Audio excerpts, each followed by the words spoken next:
Remember that one time you cussed in church, Mom? I think there's not a problem with it. Yeah, because it's harder to remember turn on, turn off, turn on, turn off. Yeah, it's easier.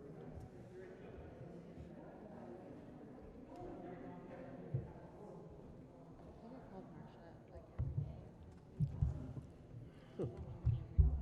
I don't see it. I mean, yeah, surprising.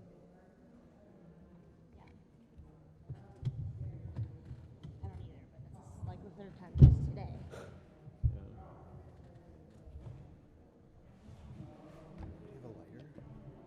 Does anybody have a lighter? It's okay without one, I think. What? Oh. It's okay without Somebody one. probably has one though. Does anybody have a lighter? Come on, We're gonna. Nope, we don't have one. Okay. What do you need?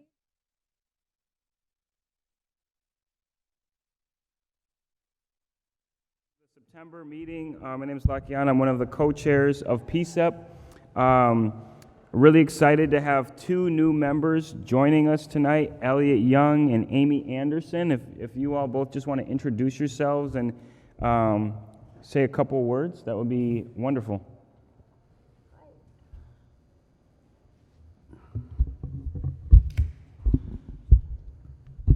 Good evening, everybody. My name is Amy Anderson, and I'm so grateful to be here. I am currently working in the community, helping a lot of folks navigate our social systems. So for me, this is just one more avenue in which I can assist the clients I serve. So thank you all for coming. Hi, my name is Elliot Young. I teach history and ethnic studies at Lewis and Clark College, and I hope to channel the communities I'm involved with, their concerns and recommendations about reforming the police in Portland to this board, and then on to people who actually have the power to change things. Thank you. Great. Again, just want to welcome both of you to the committee. Both of those members were appointed by Mayor Wheeler at our last meeting. Both of them presented as alternates, ready to serve on the committee, and PCCEP had about a three-way tie with both of these and another member, and so we turned those recommendations over to the mayor, and he made those selections, and so we're really excited to have both of you on the committee. If we could just go down, starting on our left, and have all of our other members just introduce themselves and any committees that you serve on, that would be great. Patrick Nolan.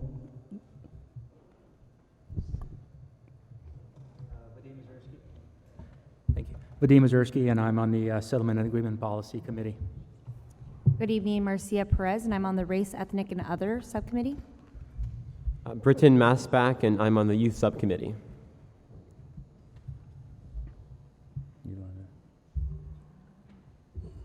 I think it's fine.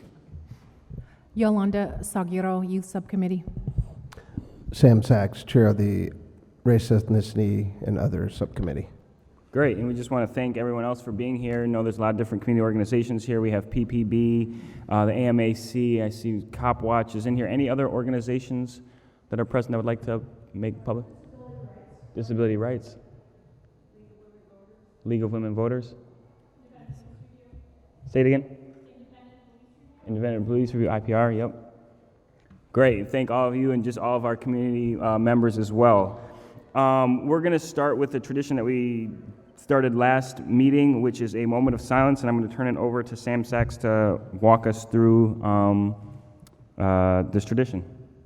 Hi, I'm Sam Sachs. We're going to take a moment of silence to remember those in our community who have lost their lives to violence or gun violence, and also officers that have been lost their life in the line of duty. Question before we do that: does anyone have a lighter or match? Thank you. Do you want to come up and light the candles? Also, we want to invite, if you want to take a moment, if you want to write the name of a person that's close to you or has meaning to you and put it in here, you're more than welcome to come up. But we want to take a moment of silence to just remember those. Yeah, please. I would say the Jewish prayer, but I think it'd be inappropriate.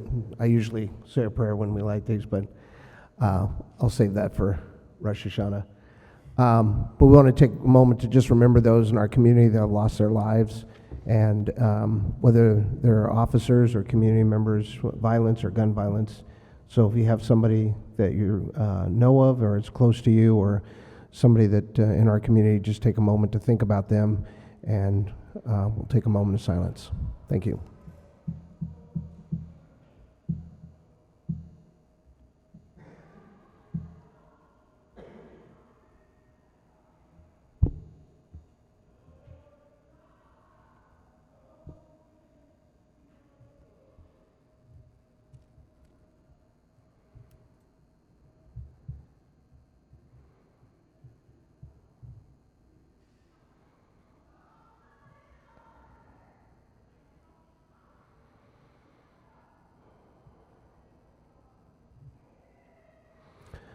Thank you. And I think it's important that we take this time, at each meeting to really, there's a reason we're here. There's a list of people in our community that we've lost, and we have to remember them. We owe it to them, to their families, to our community. So I think it's not just an act, it's something that's important and meaningful. So I appreciate everyone taking the time. And thank you, Lakiana, for leading us in this. Yeah, that was actually one of our other members, Lakeisha, who had initiated that, so thank you for leading that tonight. Also, just on that note, we have 3 members who are not here tonight, Lakeisha, Andrew, and Steve, and all 3 of those made their absences in advance, so just to let you know on that. And also, all 9 of the members that are here tonight can vote. I know we had some challenges with that in the past, and so it's really good to see that everybody is cleared and ready to go on our any recommendations that get presented tonight. We're going to move into our subcommittee reports. We'll start with Patrick with people with mental illness, and any report back on your last subcommittee meeting. We discussed the previous recommendation and its outcome, and then we moved on to discussing new recommendations that we have in mind.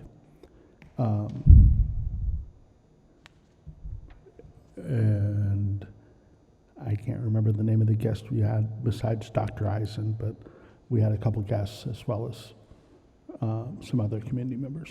Sorry. Okay, thank you for that. The Race, Ethnicity, and Other Subcommittee, I'll turn it over to Sam and Marcia for any comments. So you may have found, I think I might have given mine away. There's a flyer. Marcia, Lakiana, and I came from a meeting earlier today where we met with the gun violence response team or reduction team, and we met with Assistant Chief Andy Shear. We are holding a listening session next Thursday, the 3rd, at Highland Christian Church. We have invited the GVRT team to come and present. So they'll be presenting kind of an overview of where they came from when they were the gun violence reduction team, or the gang violence reduction team, to now the gun violence reduction team, and explain everything from there to now in between. We will also hear from some community members on their stories about being impacted by gun violence. We will hear from one officer that will also share their story in the work that they do and how they've been impacted. We'll then break up into different groups. Hopefully we'll have a good showing. We're going to break up to 3-4 different groups facilitated by myself, Lakiana, Marcia, and hear from the community. We also have one of the team members from the GVRT in the group. So it'll be a solution-based discussion to hear from community members about concerns, about policies, recommendations, so that we as the Race Ethnicity Committee can hopefully pull away recommendations, and also an opportunity for the GVRT to explain more thoroughly what they do and answer questions, because there's a lot of questions the community have. Some people are confused about what they used to do and what they do now, and we hope to, give some clarity to that, and an opportunity for people to meet each other and talk and kind of have questions answered. Marcia, did you want to add to that? I don't have anything to add. That was pretty thorough. Thanks. Lakiana? No, that was good. It was a great meeting today, and the GVRT team is anxious and willing to be transparent and be a part of this, and we look forward to it. And I think it's going to be a great thing. It's at Highland Christian Church again next Thursday, 5 o'clock. 5 to 8, yeah. 5 to 8, and again, we'll facilitate groups and hopefully be able to pull out some really good, useful information, recommendations moving forward to bring forward to the PCCEP. Yeah, and I guess I would just add that, we're looking for more ways to integrate and use PPB in our meetings and stuff like this. So I think this is a good model to kind of facilitate that kind of community engagement. Let's move on to the Settlement Agreement and Policy Subcommittee with Vadim. Yes, the Settlement Agreement and Policy Committee met about a couple of weeks ago. We discussed two main areas. The first is the wellness program recommendation that this full committee will discuss at 7:10 p.m. as per the schedule. We had public feedback on that, read the recommendation and asked people what they thought about it and ways to have a better discussion today during the presentation, and that was incorporated in the current wellness program recommendation that is at the front desk in case anybody doesn't have that. So I look forward to a robust discussion about that. We spoke a little bit about how to get information in a more responsive and quicker way from the Bureau. The Portland Police Bureau has a lot of information on its website, and there's ways to communicate through people electronically. The League of Women Voters thought that would be more advantageous if there was more of a personal interface with the Bureau, having people perhaps know the interests of the different groups that are involved and be able to have more of an outreach back and forth based on those specific interests. So we kind of brainstormed what that would look like and avenues of going about doing that. And then we also talked about the community engagement plan and received feedback from the community on that. Thank you. Let's move to the Youth Subcommittee with Britt and Yolanda. Sure. So we also started by reviewing the community engagement plan. We thought it was important to first review it individually and just think about it holistically, like in terms of each goal and objective for the broader community. But then we wanted to actually come together as a subcommittee and go over the objectives and to think about how they intersect with our work and maybe where we can even help the Portland Police Bureau on achieving some of those goals that might have a youth related aspect. Next, we were lucky to have the presence of Shanice Clark, the Director of Community Engagement, present at our last subcommittee meeting. And so along with her, as well as other community members that were at our last meeting, we were able to flush out this survey, this school-specific survey on SROs that we've been working on for the last couple of meetings. And this time we were able to come up with a solid draft of questions and also able to format it, thinking about being very intentional about thinking about how youth would receive it, what sorts of terms we might have to define, what sorts of things we need to do to make it accessible. So we started doing those things, and we're now sending out a draft of this to community members, some of which of you in the room that we have yet to do, but we're getting it out to people, and we're going to make sure that this process moves forward as quickly as possible. And we do have one update on that.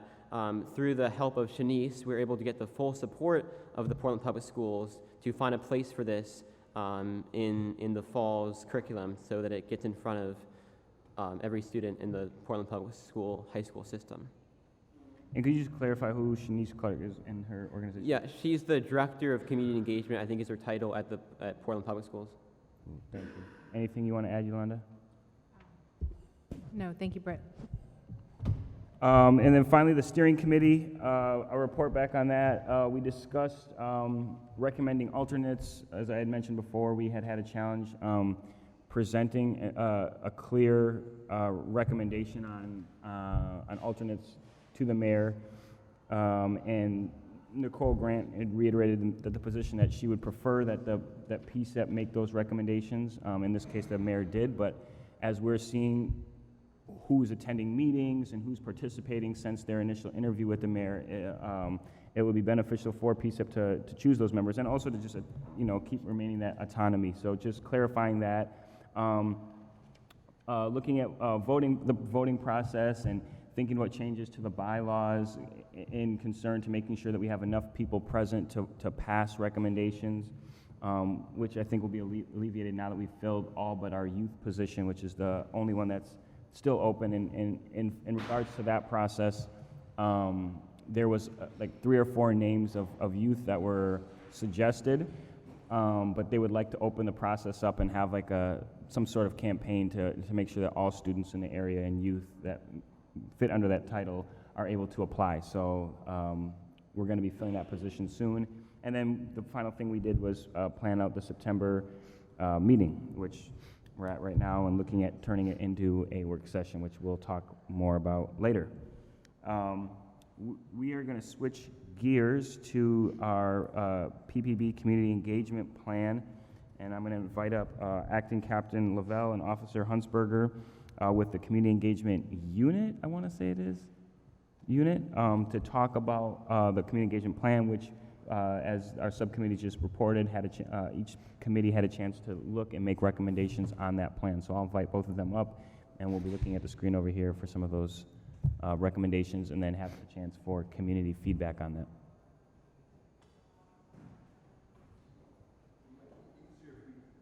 Yep, yeah. So they're going to bring that microphone to the table and present from there. And if we can get the screen up over here.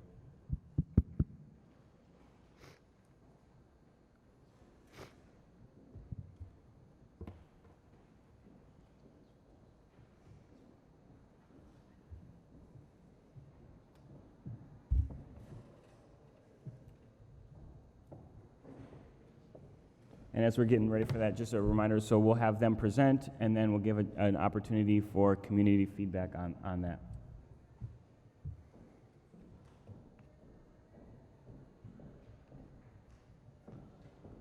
All right, thank you, Lakiana. Thanks for having us.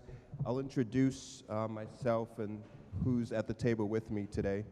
My name is Chuck Lavelle. I'm the acting captain of the Community Services Division of the Portland Police Bureau. And with me is Assistant Chief Ryan Lee and Officer Natasha Huntsberger. We wanted to take this opportunity to introduce the Community Engagement Plan to the larger PCEP body. As you've heard, we had the chance to show it to 2 of the subcommittees a few weeks ago. So this plan is going to go before City Council on October 2nd for a vote.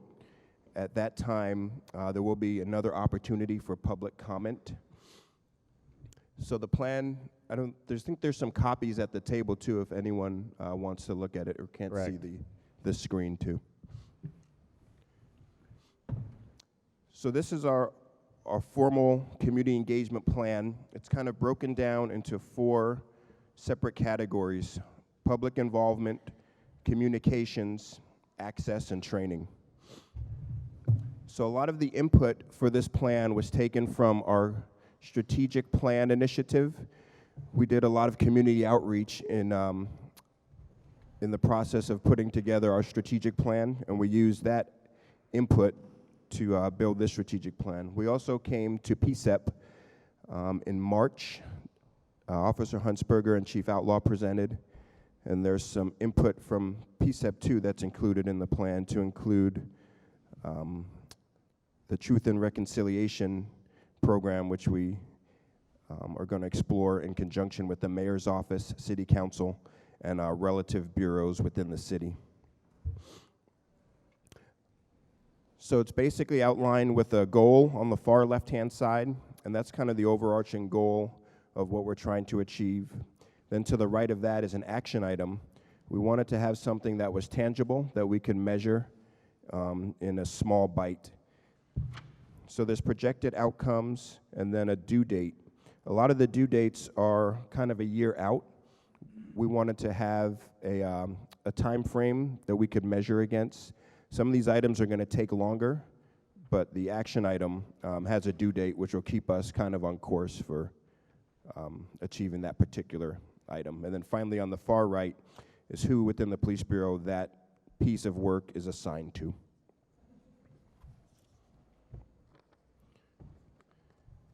So I'm not going to read every single one on here, but the main goal in the public involvement is really to build relationships. There's two of the things that we're really excited about on here are the Youth Advisory Council and the Hispanic or Latinx Advisory Council. Those are two councils we've talked about starting at the Police Bureau for a long time, but haven't actually enacted, and those are two that we will enact in the next year.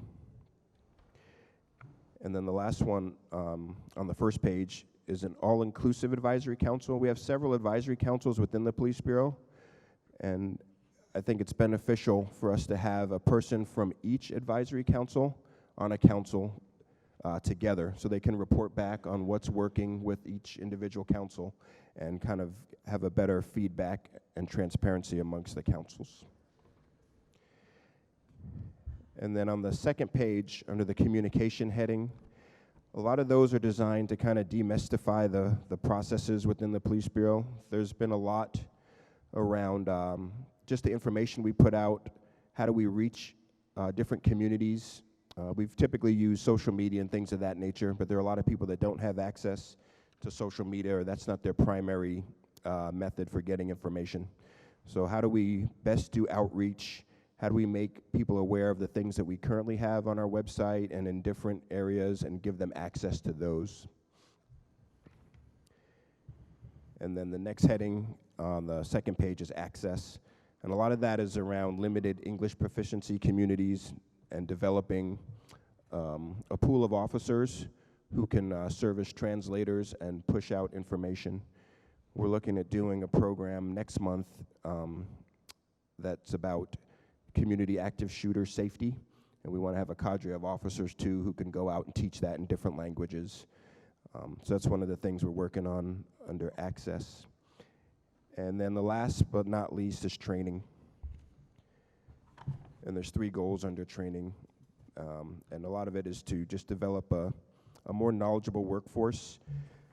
The second one down, create a workforce that is knowledgeable about the city and its history.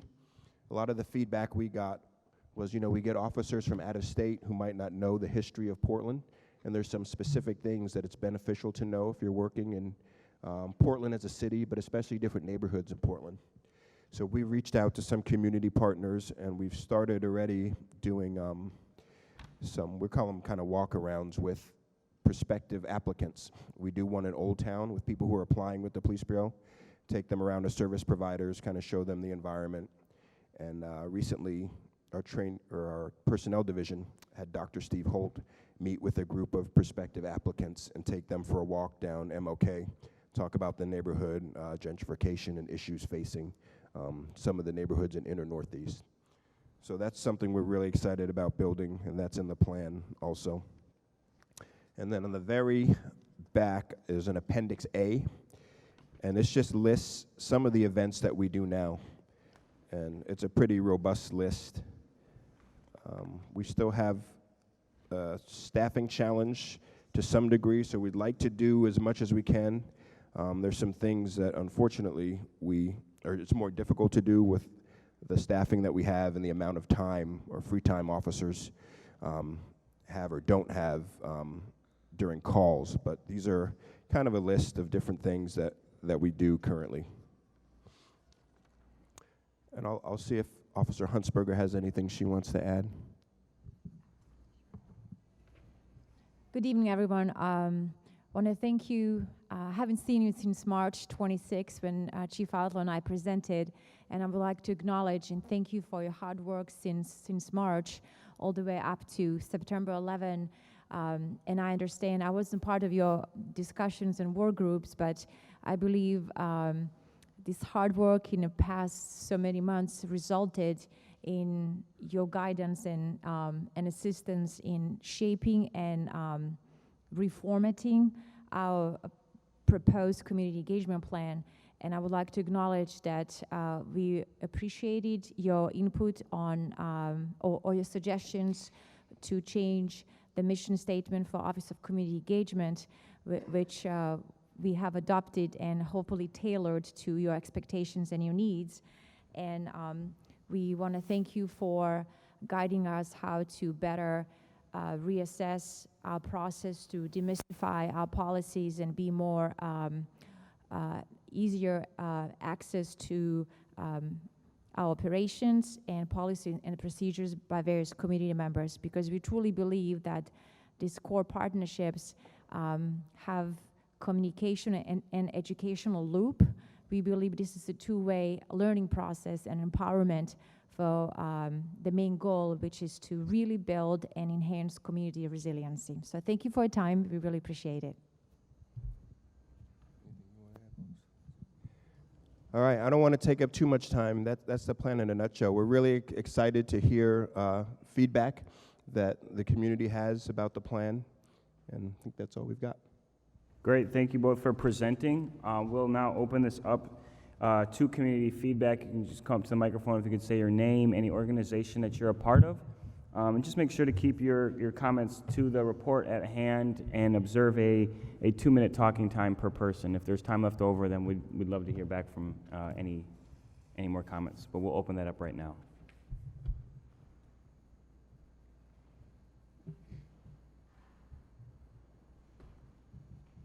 Hi, is that working? Yep. Okay, I'm Debbie Iona with League of Women Voters. As Mr. Mazurski pointed out, I sent in some written comments before the work group meeting, and we think there's some room for improvement in the communication section with a goal or action item that would lead the Bureau to be more proactive about identifying people who would be interested in receiving information from the Bureau, and send that information out through email and social media. Information on significant Bureau-related events, publications, and policy initiatives, for example, would be things that you want to let community members know about. You could gather contact information. The Police Bureau could through sign-up sheets at public gatherings, as the PCCEP does at these meetings, and make use of the PPP facilitated and PPB participating organizations listed in Appendix A. You've already got a good list of committees that people on those committees might be interested in some things that are going on. When I spoke to Mary Claire Buckley and Mr. Hager about my concerns about the lack of notification on the annual report, they told me I should be checking the website or sign up for the alerts that are on the PPP website. Well, so I tried to sign up for the alerts, but in order to do that, you have to create a password. And that seems to me to be a barrier for a lot of people. Most city bureaus, if you want to get notifications from the Housing Bureau or whatever, you just sign up, and then every month you get an email saying, these are when our public meetings are. Very simple, no password required. And so my last suggestion is the Bureau could check with other city bureaus who are currently effectively communicating with community members and see kind of what techniques they use to decide who their interested people are and how to connect with them in a way that works for everybody. Thank you very much. Thank you.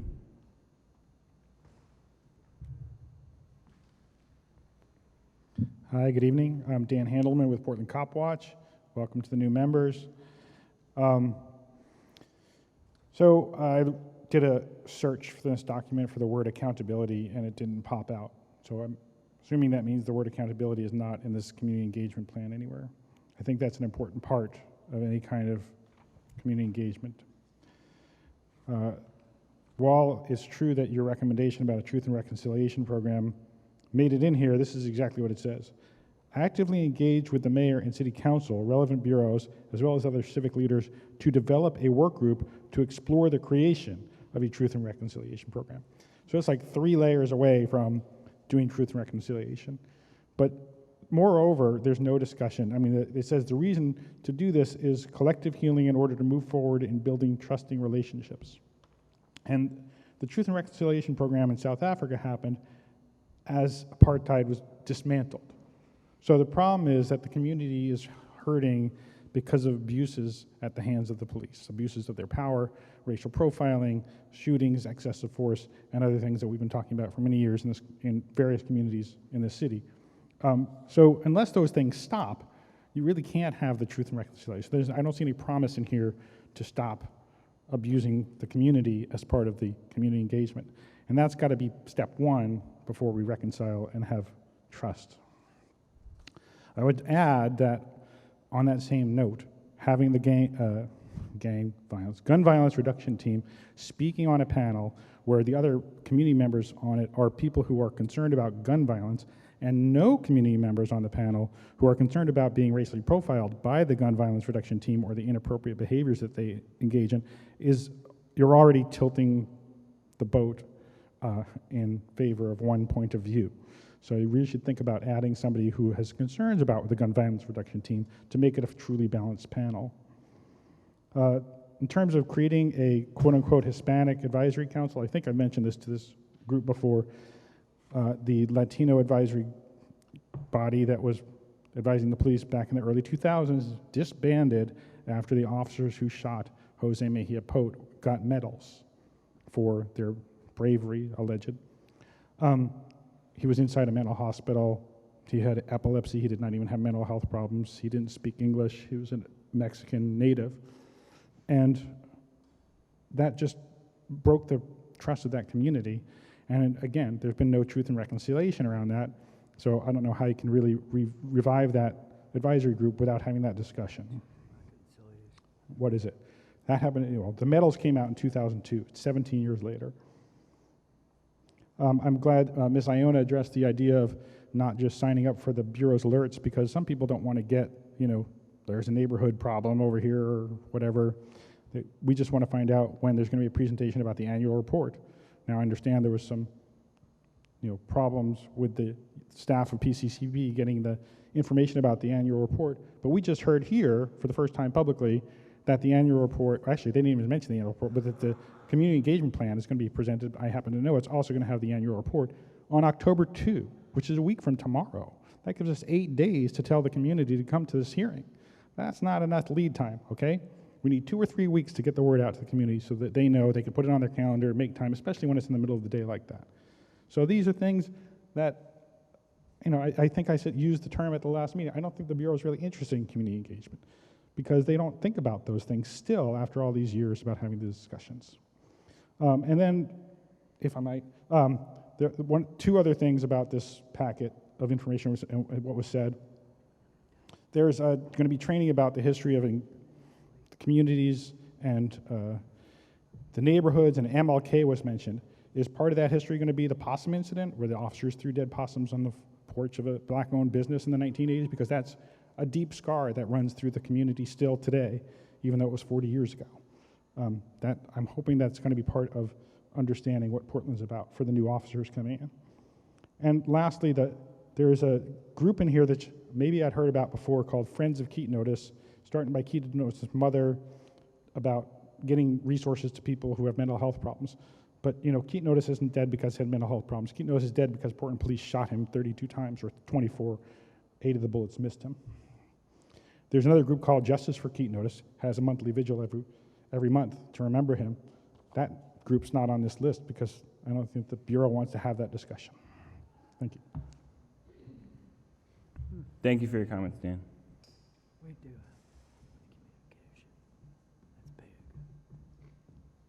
Hi, I'm Jan Friedman with Disability Rights Oregon, and I'm just going to talk about one point on here, and I totally appreciate putting on the page a community engagement plan, and that's difficult to do, and it's probably difficult to put enough words down sometimes so that we can understand what's being envisioned. But I'm looking at under access,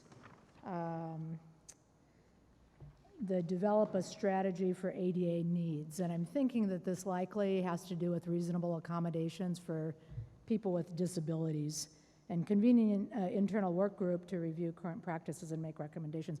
So that seems like a good idea. I think you probably all know that the Portland Police Bureau already has a behavioral health unit advisory committee, and that committee is doing good work.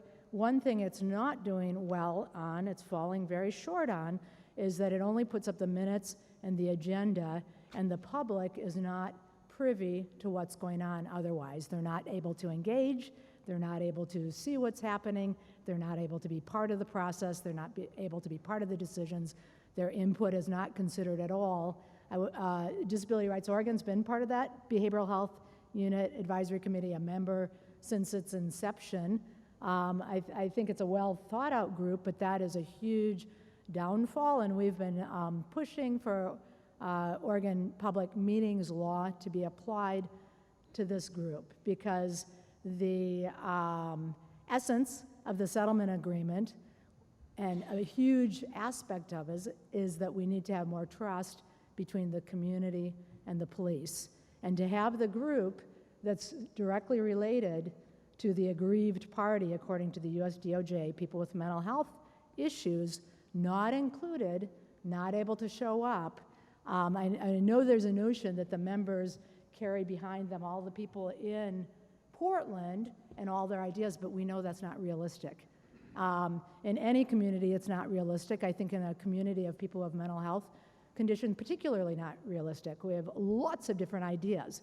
So I'd encourage you to think really hard about putting some pressure on the Behavioral Health Unit Advisory Committee, because for a number of years they haven't come to that decision on their own. Maybe they're headed in that direction, and you can be the catalyst to push them that way, to open their doors, to at least consider allowing the public into the police building, which is where the meetings have been held for all these years, and to sit and listen to what's going on and be part of this sort of engagement of at least some minutes of time where they can be engaged, because we're not going to get a good result if we don't allow the people who are most affected to be included. Just to clarify, you were saying this disability behavioral health unit they're not public? Correct. They're not. Yes. I mean, literally, I have tried to bring a law clerk before, and oh no, that person can't come in with you. This is only the members, only the members. I mean, very much not public. I mean, we've been part of it because we're a member, but I can't bring anyone else, and none of you, well, maybe you can all show up, I don't know. Probably not. It's really not public. Thank you. Ms. Friedman, just one more question. Does the advisory committee have a role in setting policy? How many steps are there from them perhaps wanting to create a policy to the chief of police or anybody else enacting that policy? Yes, so the advisory committee does have a role. So one thing that we did was look at the Portland Police Bureau standard operating procedures, like around ECIT response, and look at the language and try to wordsmith and make suggestions and recommendations. Obviously, we didn't have the authority to just say, hey, we're just changing this and here's what it is. But definitely, as the Behavioral Health Unit Advisory Committee makes suggestions on standard operating procedures, as well as any other aspect of how the Portland Police Bureau is interacting with people with disabilities. Thank you. Yep. Thank you, Jan.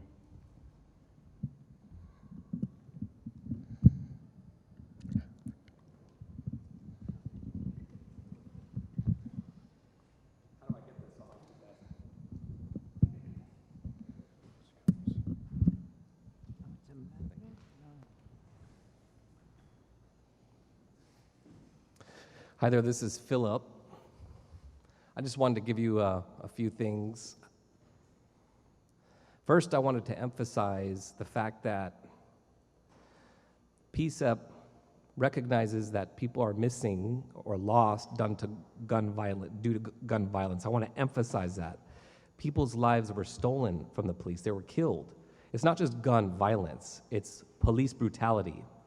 That's what I want to emphasize and recognize. Their accountability needs to be placed on the police. I don't like it when it's vague. That really angers me. Back in August 17th, there was the chief of police press conference regarding protests, and there was an ASL interpreter right next to the presenter, but the camera focused on the presenter and the interpreter was cut off, and there was no captioning. So on Twitter and in Facebook and social media related to the police announcements, there was no text, there was no captioning, there was no transcript, nothing. So it wasn't accessible to us. So I repeatedly have told them to please make it accessible. That's a concern. So if you want to talk about community engagement planning, what's up with that?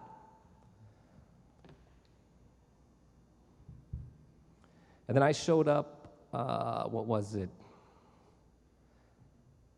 At the center precinct presentation related to reports. So I was really thrilled about that because I live downtown.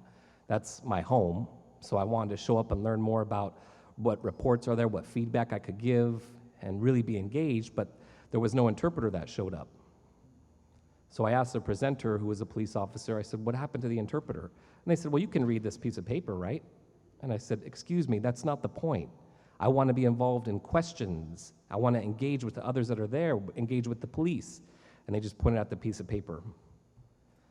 So I left, and I filed a grievance with IPR.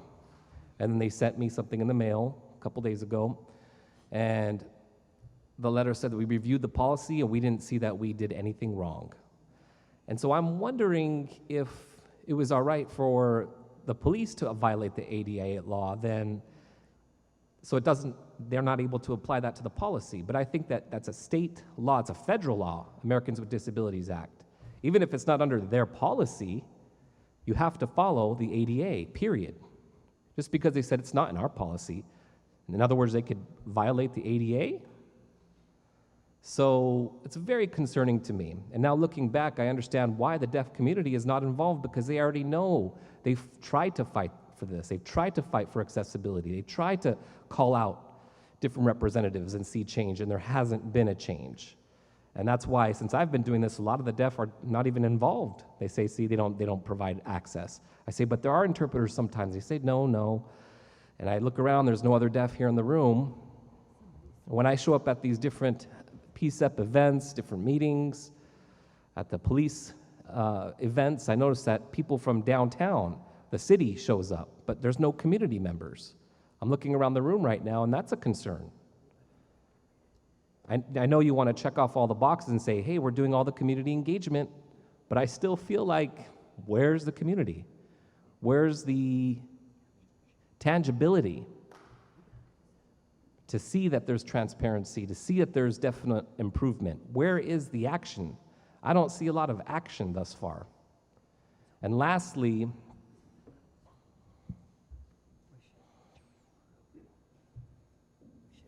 there are some things listed here that I wanted to discuss, but I think that I'll hold off until later. But thank you for your time. Thank you for your comments.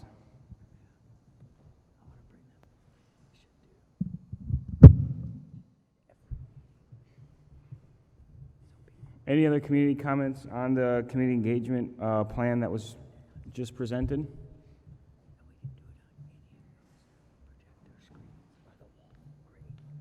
Okay, do you guys want to respond to any of those things or any updates from anything you've heard?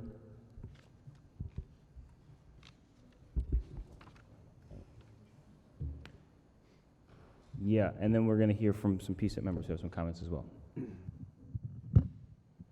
And I would also specifically, well, we'll wait to that, yeah.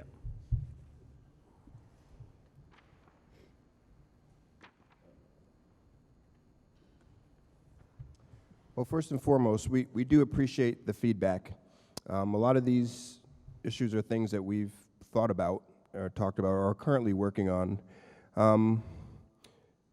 As far as Mr. Handelman's comments on the possum incident and things of that nature, we do talk about those in our Equity 101 training and some of the stuff we do with the new applicants too.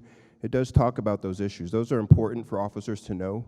when you show up at someone's, front door in their time of need with that city patch on your arm, you have to know the history, good and bad, that comes with it. So we want to prepare our officers in that way to have that history so they can best serve the community. And also in regards to the Behavioral Health Unit Advisory Committee, that's been kind of an ongoing discussion.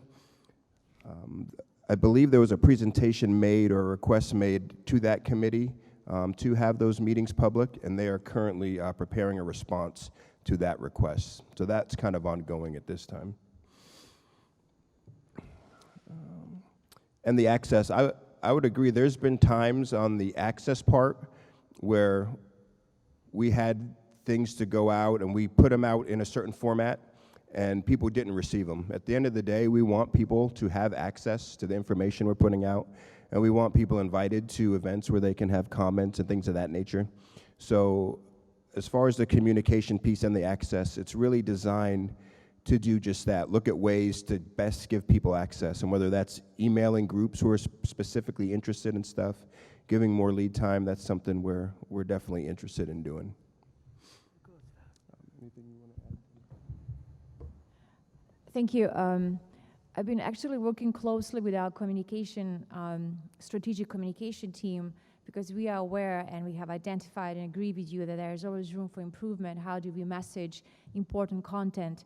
And we are currently really working hard to develop some kind of shared platform that would be tailored to specific communities based on their needs and their interest. And for us to assess that and respectfully respond and adhere to communities' needs and various groups and cultures and languages is going to take just a little bit time. But we are currently working on not just flash alerts. Flash alerts are for all the news, criminally related or of any nature. But we are working on developing a better communication plan to message about events, about strategic plans, about something that is really of value to community. And we are currently also developing a way to do assessment of community needs when it comes to communication strategies. So please bear with us as we are embarking on this journey, and we welcome your input and suggestions, simply because this is truly collective effort. Thank you. Thank you. I'm going to close it out with any PCCEP member comments. I know, Sam, you had something that you wanted to add in there. Yeah, again, I'm Sam Sachs. I just wrote some notes, and some of my thoughts are, I don't know if Philip can answer this. I think, is PCOD, the Portland Committee on Disabilities, still in existence? Yeah. Correct? Yeah. I don't know if the...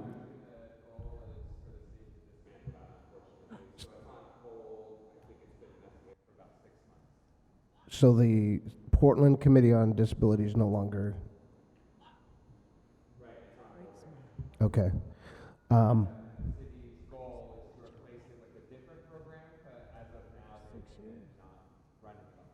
Okay. I was going to suggest contacting them, because I think having that, if you haven't already, for the Bureau to have that relationship in addressing these issues. I'm thankful that the issue about the Behavioral Health Advisory Council meetings are not open. I didn't know that, so I think that's something that should be explored. For whatever reason, I think it should be open, but I don't have all the information, so I think that is something that should be explored.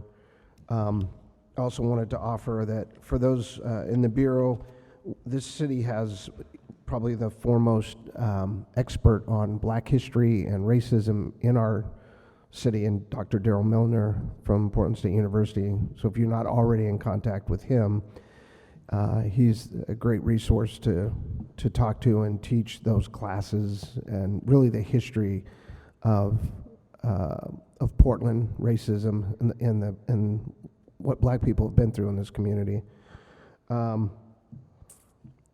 Around the notification. I don't know if you guys do text messaging notifications. I know you guys have Facebook, Twitter, email, because I get all those notifications as things happen when, the Bureau either has got a school on lockdown or if they're having an event. There's a lot of different things. I don't know if text messaging, creating a list where you can text people as reports come out, so people have, they can get it on their phone and say, annual report is out, meeting is at this date. I don't know if text messaging is possible, but, and I also want to say that thank everyone, the community, for their input and their feedback, because there's some things many of us probably don't know, so it's really good to have your perspective and hear from you. And I want to say the community engagement piece for me is personal, in the sense that, I have family members and friends that, my nephew is black, my best friend is black, and we started, NoHo and I started a dinner, some of you may know, 3 years ago, to bring community and police together to see each other as human beings and sit down and have a dinner and discuss just life and get to know each other.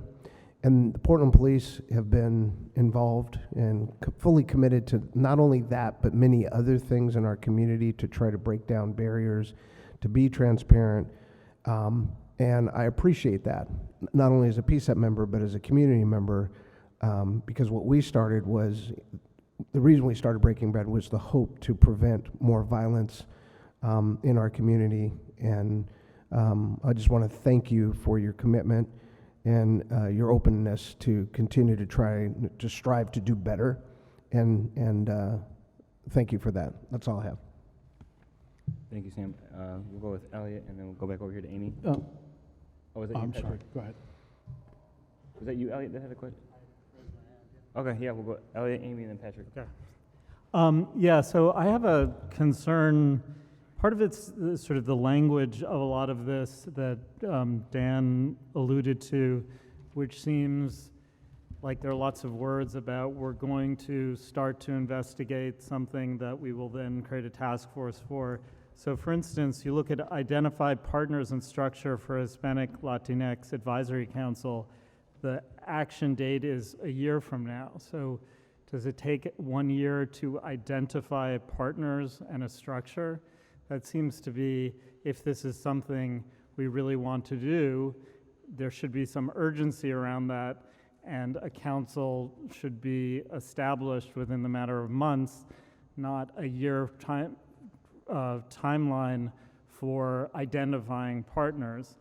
And I think that a more effective way, perhaps, than creating lots of structures and task forces and meetings is to actually begin to address some of the issues that the community has already raised about very sensitive topics that the police are involved with. For instance, the specialty unit's disproportionate policing of Black Portlanders, whose statistics are published by the Police Bureau every quarter and continue to show extremely high rates, 12 times, last time I checked, 12 times the rate of white Portlanders for stops by that unit in particular.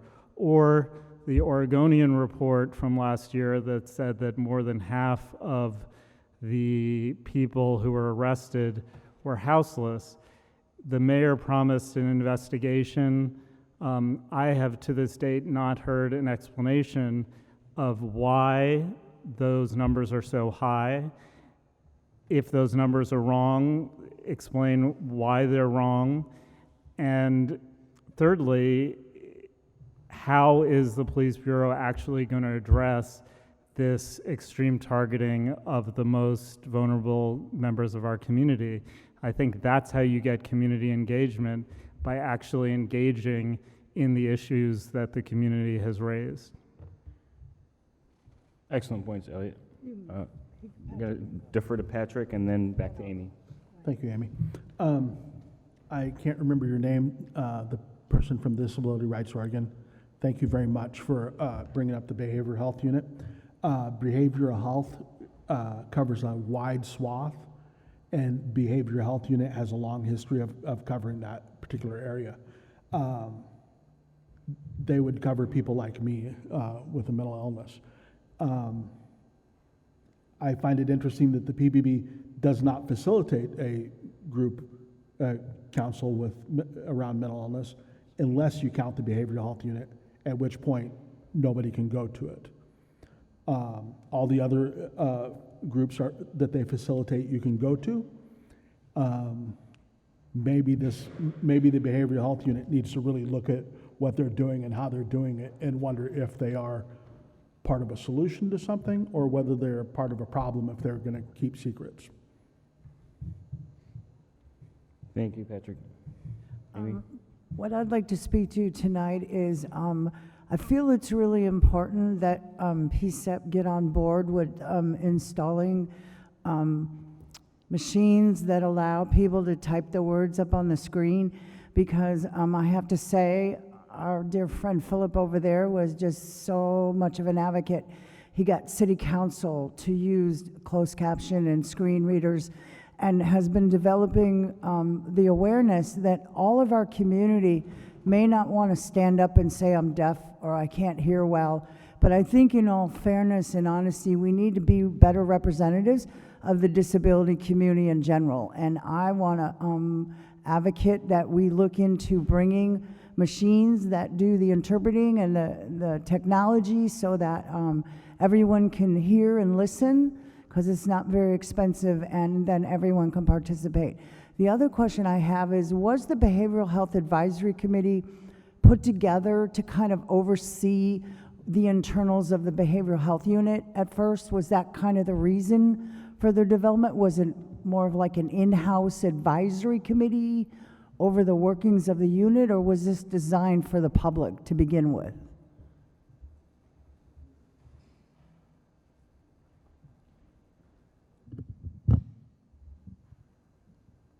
I believe initially it was designed as a advisory group to the chief, and it brought in partners who were working in the community on mental health issues. So there's representatives from all types of different community partners, Disability Rights Oregon and Cascadia, and they come together representing their constituents or their clientele or their piece of the pie, and then advise the chief. And that's kind of how it was designed initially.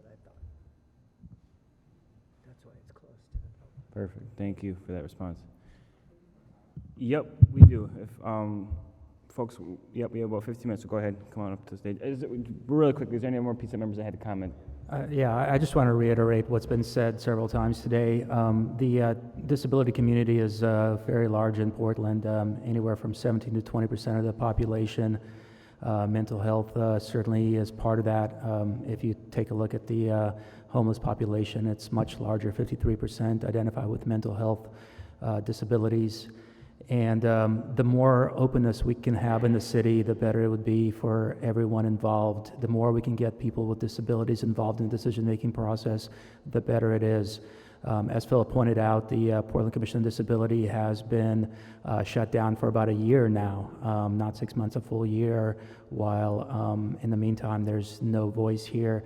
The Behavioral Health Advisory Committee is certainly puts their meeting notes up, but people can't bring their life experiences there and talk about what they're facing and what they're experiencing, so we have to rely on a set of vetted individuals who represent certain constituencies, but not the public as a whole. So in that respect, I think several people in PCCEP have noted, and the public here has noted, that the more transparency we have, the more involvement we have, especially with these issues affecting people with mental health difficulties and illnesses, then the more the public will feel involved in the process. Thank you. Excellent, and then we're gonna go to Marcia, and then we're gonna go here and then here. Just briefly, I appreciate everybody's comments. I think in going over the public involvement and access, I would really encourage the Bureau to consider working with other stakeholders. A lot of, I'm familiar with a lot of assessments that have been conducted, and so when we talk about engaging the community, I want to be mindful to not like including people in the same process over and over again. So what it feels like is that we're constantly engaging the community or making attempts, and then another agency goes for it and another agency goes for it. So being mindful that when we are asking people to share their experiences, that there's reasons behind why there's not a Latinx advisory council. So seeking the reasons behind why that doesn't exist and why it hasn't existed for such a long time, repairing whatever harm might have existed, and giving them the option, because it's a choice to participate in advisory council. And I think reviewing problem analysis that are being done through the Office of Youth Violence Prevention and the I'm familiar with the Office of Juvenile Justice Delinquency Prevention. They did a comprehensive assessment, and they engaged the community, and they talked about police perceptions. There's a lot of youth committees in around the community who have done assessments, so we have a lot of knowledge and we have a lot of information.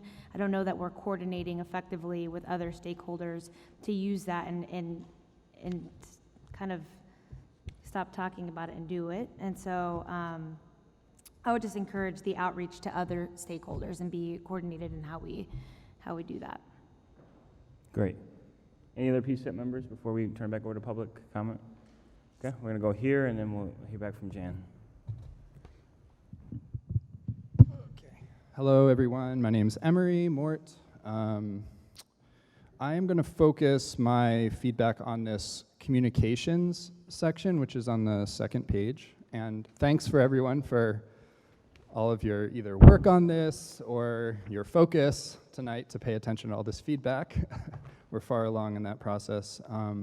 So in terms of communications here, I would have some critiques or some suggestions. The first one says, the first goal is expand communication strategies to facilitate interface with underrepresented populations.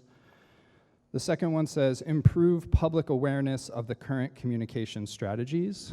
And I'm someone who, I try to read, I try to pay attention to a lot of the police communication strategies, and if we're talking about a community engagement plan that's being put forth as a response to a Department of Justice inquiry into the city, I think there needs to be at least some addition to these goals. So for example, expand communication strategies. I think it would be good to have something like limit or question communication strategies that that seek to mislead the public or dominate the public, because a lot of communication strategies that the police use are actually, like, if you study them, they're not that, they're harmful. And I'll get into some of or they've been historically harmful. And that's not to say that they're all harmful or whatever, but I'll get into a couple examples. And secondly, improve public awareness of the current communication strategies. I would say something like, there might be a section of deeply question and or change current communication strategies utilized. So, for example, there was the police killing of Andre Gladden back in February. Andre, I got to meet his family when they came up here. So a police communication strategy in that killing is to talk to the media and tell them a story. And the story that the police told the media and then that went out to the public was that he was homeless. They kind of painted him as like homeless, crazy, and that he had a knife potentially and these kinds of things. And then over time, if you paid attention to the story and you listened to his family and you found out he had checked himself into a hospital that day, and he was like only wearing a hospital robe, and he had a mental illness that his family knew about, and then it later came out that the officer, and I don't want to, the officer ended up kind of getting him into a room, and then it was the officer's knife. And so the picture that the communications of the police painted in the public's mind, then only those people who are like carefully paying attention get to understand. So I see that as a communication strategy, and I don't see it as appropriate to expand that and get it more into populations, or I don't see it as adequate to just improve public awareness of said strategies. I think it's important to have a section that says, we are going to potentially deeply question our strategies of how we use the media to do different things. So other cases would be like publishing mugshots of people. Is that something that serves the public to publish mugshots of people who are struggling in their life who the police pick up? You know, I don't know. Maybe we should have a community discussion about that. Things like protests, you know, police found snipers from the out-of-town Proud Boy people or Patriot Prayer and didn't tell the public about it, and then it later came out in the press. That's a communication strategy. Choosing not to tell the public that is a communication strategy that I don't think should be expanded or, you know, whatever. I think that needs to be addressed, potentially apologized for, because that same day, the police, for example, said that people were throwing water bottles at them, and that's why 100 flashbang grenades and such had to be used to chase them through the streets on that very same day. So there are issues with communication, and I think for real deep community engagement that seeks to address the issues that this panel is here for, those would be some of my respectfully suggested feedback. And I have more examples, but that's probably well over 2 minutes. Thank you for those comments. Much appreciated. I just want to say one thing. So as far as I know, Portland Police Bureau has had a Crisis Intervention Team Advisory Committee or something of that name since 1996. Then in 2012, when the U.S. DOJ came to the Portland Police Bureau and found that there was an unconstitutional use of force against people with mental health conditions, at that point, Portland Police Bureau decided, even before the settlement agreement, 2 years later, in 2014, to form the Behavioral Health Unit Advisory Committee. The reason I think it's important to point this out is it was in the wake of a finding of unconstitutional use of force. And prior to that, it did report to the chief in all different reiterations, and finally it reported to the chief to have some sort of clout, although it didn't go anywhere in particular.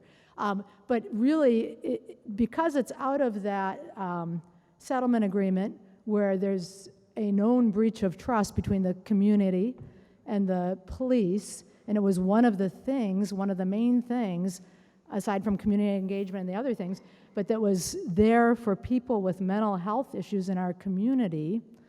It really, you know, the intent was something broader than reporting to the police and advising and seeing who can we gather that are, you know, part of committees or organizations. It really, I believe, was intended to serve the purpose that you're all here for, and thank you for doing the job you're doing. I know it's a hard one, which is to actually, truly, really get some change, engage our community, and make a difference, not just put things on paper. Thank you. Thank you. Yep, go ahead, Dan. We've got about 6 minutes. Till 7 o'clock. Okay, I just wanted to mention one more thing I forgot about. That in this list of all the different advisory groups, there's one group that's not listed. It's the Police Review Board. The City Council just appointed and reappointed members to that Police Review Board.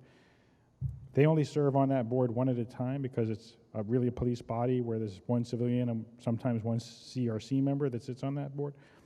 But there's no public meeting where those folks who are representing us, when they're considering cases of deadly force, where they come to the public and explain who they are. So that they should be part of this inclusive advisory body and interact with the other advisory bodies and interact with the public as well.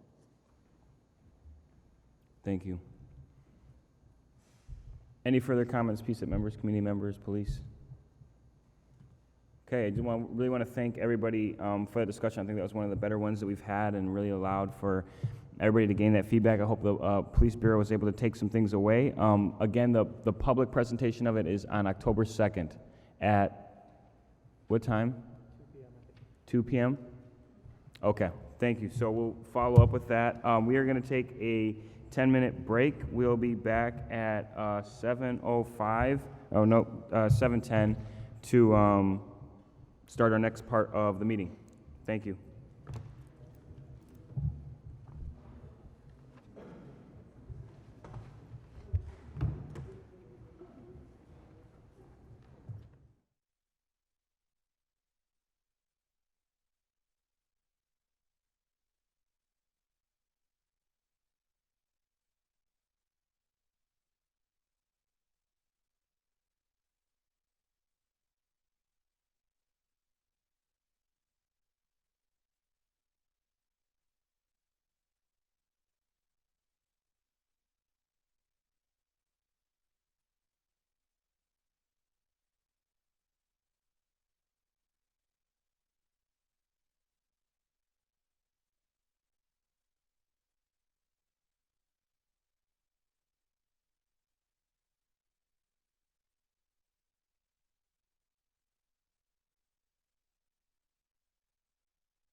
If PCCEP members can start finding their way back to their seats, please.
Second half of the steering committee, PCCEP meeting started. We've got a couple things that we're going to hear from right now. First of all, we're going to start with a subcommittee recommendation from the Settlement and Policy Subcommittee, and followed by that, we're going to, time permitting, do a work session and break into some sessions based on our subcommittees to work on any recommendations that we have. But I'm going to turn it over to Vadim, who's been working on this recommendation in conjunction with Andrew, who's not here tonight, and they have a recommendation for PPB related to personal health. And by the way, there's copies of the recommendation on the table over there, so if you don't have one, please grab one. Hello, everybody. My name is Vadim Mazursky. The recommendation is fairly short, so if anybody has not had a chance to read it, it's on the table over there. It's about 3 pages long, but however, the information contained in the recommendation I do think is very important, despite how short the recommendation may be. As some of you may remember, a couple months ago, Sean Campbell from the Training Advisory Council appeared before PCCEP and noted that the Training Advisory Council was making a recommendation that the Portland Police Bureau adopt a wellness program. I remember from that meeting there was a lot of pushback. I think there was little context as to what they were presenting or what the wellness recommendation entailed. And after that, I started reading up about it, where it came from, the basis of it. And it turns out that this recommendation, or recommendations similar to that, have kind of intertwined over the last few years, but it started with the 2014 President Obama President's Task Force on 21st Century Policing. That task force comprised of community leaders, advocates, grassroots organizations, people from universities, professors from universities, people from police departments around the country, as well as police unions. And they made 6 general recommendations as to how to improve policing in the United States. Some of these are ones that we've touched on, that PCCEP has touched on and continues to, such as build trust and legitimacy. That's the first pillar. Policy and oversight, that's the second pillar. Community policing and crime reduction, tangentially, that's the fourth pillar. Training and education, I think the Training Advisory Council works along those lines. That's the fifth pillar. And the sixth is officer wellness and safety. And so when I was reading about it, what I was surprised to learn is not only the benefits for officers that participate in these kind of wellness programs, but the benefit to the community. It turns out that studies that they've done have shown that police respond better to community criticism when their stress levels are low, when they have abilities to whether it be through meditation or being centered in the moment, that in turn equates to better outcomes when dealing with the population, with community members. Such things as shootings have gone down. There was a study that when there's a psychophysiological intervention program built on a trauma resilience model, the decision-making process in shoot, don't shoot exercises improves. So we talk a lot about here about police use of force and especially use of deadly force. And when there are wellness programs around the country, those use of forces actually go down, and that's been researched. And then there's a myriad of cascading effects, which is police use less sick time, so it would save the city money. Police don't retire as early, so in effect you have a longer chain of knowledge, so you're not constantly trying to hire individuals to backfill the police force. And of course, there is benefits for the police individually that participate in these wellness programs. The suicide rate for police officers is about 2.5 times the suicide rate of the general public, and that has been shown in a 12-year study to decrease if there is a wellness program. The police suffer from PTSD, so 10 to 17% of the police force suffer from PTSD, whether it's something they've encountered in their police duties or because of prior military duties. And that PTSD cascades to negative effects when dealing with the population as a whole. So if the police force can deal with those issues in a positive manner, that entails more positive reactions when dealing with the public. There's really very little downside, if any, other than some additional cost that this would entail.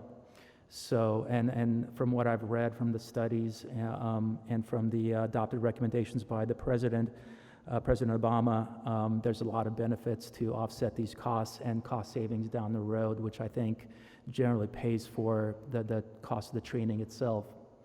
So that's one aspect of why we're making that recommendation. This is something that has been studied over time. Other police forces around the country have adopted these wellness models. And I understand the police force here in their yearly plan have talked about working to address some of these wellness programs in the police force. What I also think is important is to have a community buy-in on what that wellness program will entail. So not just having a wellness program where police can have physical classes as well as mental health services for themselves, but also have the public provide input on what those services might be, who that police force should maybe contract with, what kind of classes should be entailed. And this recommendation that I have, not only is it a recommendation to embrace more fully the wellness program, both physical and mental health, but also to have community input on what that program will be, whether that be from people that sign up in order to provide input, whether that be from other committees that are already working on such issues. But we need to have an open forum in order to discuss these initiatives, especially when there's so much that can be of benefit both to the police force, the Bureau, the city, and the community members. So I think it's very important, and once again, I was very surprised when I was reading into it, all the benefits that were listed upon it. I was even surprised it was one of the pillars. At first I thought it was a yoga program for the police department, and it is so much more than that. You know, people's lives have been saved, both in the police force and in the community, and I think Portland should be doing more in order to effectuate those sorts of changes in our police force. And I'd be willing to entertain questions or thoughts. Yeah, that's what we're going to do. We'll open it up to PCCEP member comments on the recommendation, questions that they may have. Then we will open it up to public comment, and then we will move into a vote. I want to thank Vadim and Andrew for working on this. So with that, we'll open up to PCCEP comments, questions, any of that. Assistant Chief, wasn't there a bill passed in the legislation with Senator Frederick about police mental health? Does Portland Police, I thought there was a bill that was put through the legislature this last session. I was just Googling around mental health.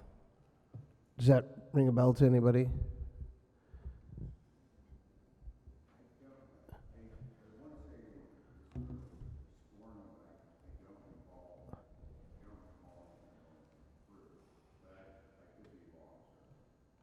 Okay. Yeah, and I haven't heard, so it says that there's something in the, here, it says, do you know about that? Yeah, there were two bills that were passed. One is to provide better mental health screening when applying for the police department. One to provide additional mental health services when there's already officers in place. Okay, so your proposal, your recommendation is an extension of that? It is an extension of that. It's not just mental health services. It's peer-based. So it's not having people can go to individuals whenever they're in crisis, such as an EAP model, which the city has and I believe the police force has, but more of classes. There are different models. There are different things that police forces around the country have done. And so the recommendation is actually to explore these things a little bit further. But what police forces have done around, police bureaus have done around the country is provide a means by which police officers can talk amongst themselves, get additional help. Peer support has been found to be very important, not just psychological support from professionals, but having individuals discuss their traumas amongst themselves.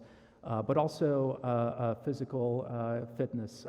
Police officers die at a much younger age than the rest of the population.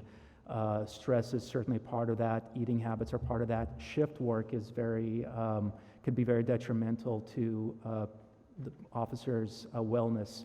When it's been shown that when police officers work longer shifts, such as 12-hour shifts, they have less ability to handle stress in their lives, which equates to not dealing with police matters with the public as well as they should. And so there's been some research into what sort of shifts they should have, whether it should be a 10-hour shift or an 8-hour shift, and that's in the recommendation as well. So it's more of a holistic approach than these bills themselves have discussed.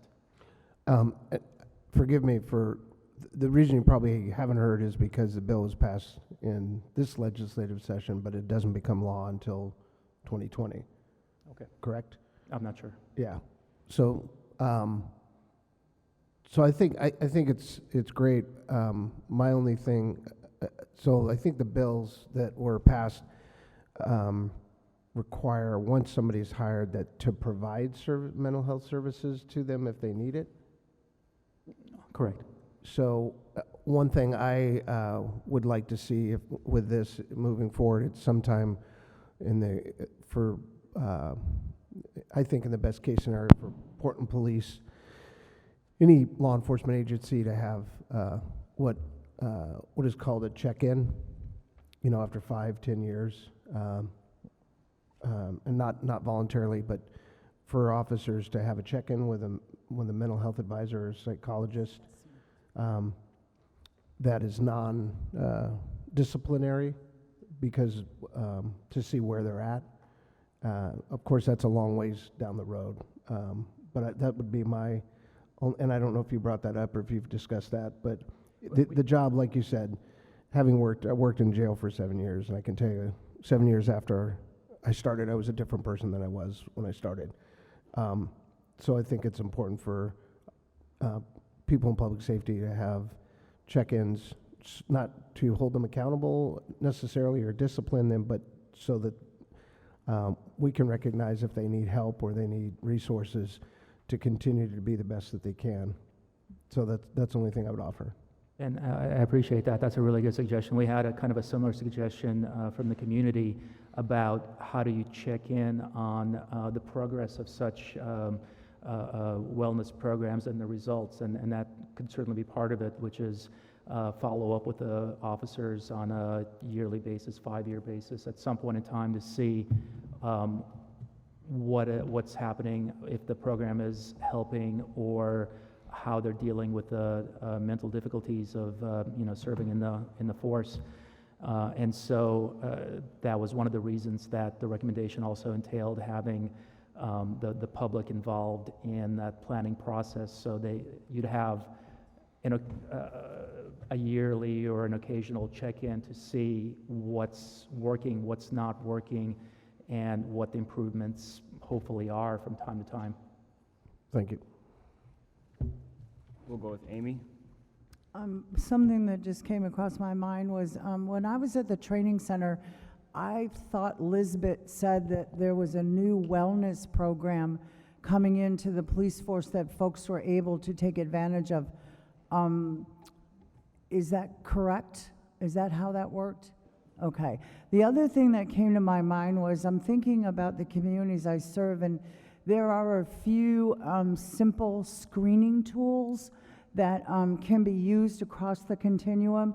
One is the depression screening tool. The other is like suicide analysis screening tools, and something called the SBIRT, S-B-I-R-T, which is screening for alcohol and drug dependency. And they're simple one-page flyers that kind of give folks an idea if they're headed into any potential kind of swings towards possible disasters or having, some kind of breakdown because it wasn't caught sooner.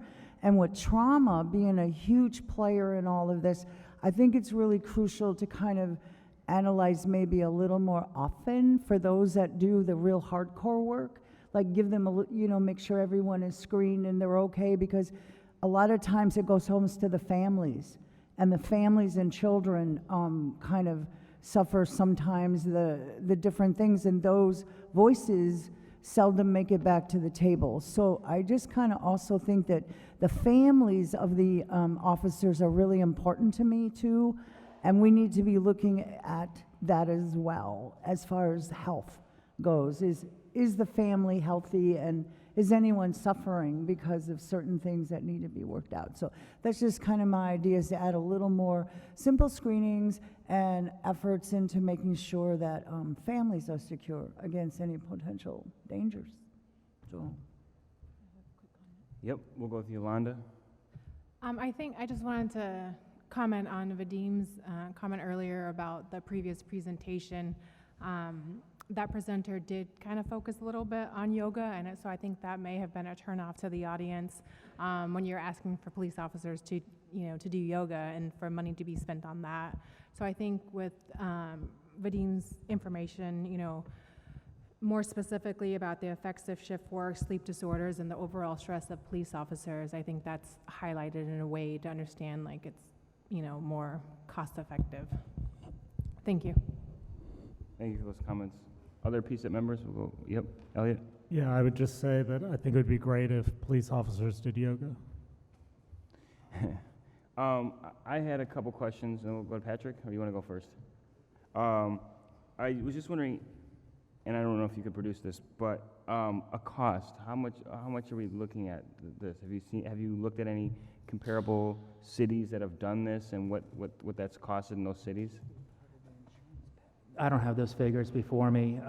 What I did read was that the cost savings offset the initial costs due to sick leave, early retirements, and obviously litigation and other things that could arise. But there's just, every city has its own different sort of wellness program.